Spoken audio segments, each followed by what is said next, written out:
सोमायत रुद्रायत नमस्ताम्रायत अरुणायत नमः शङ्गायत पशुपतयेत नमो उग्रायत भीमायत नमो अग्रे वधायत दूरे वधायत नमो हन्त्रेत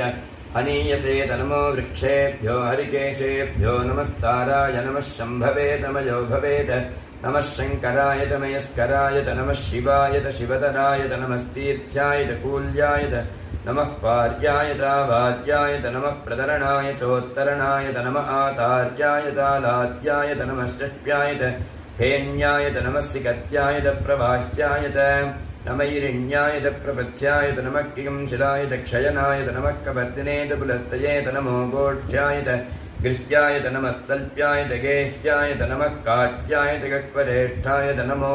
कृदैत्यायत निवेष्ट्यायत नमः पागुंसव्यायत रदस्यायत नमः शुक्यायत हरित्यायत नमो लोप्यायतोलप्यायत नमः पूर्व्यायत सूर्यायत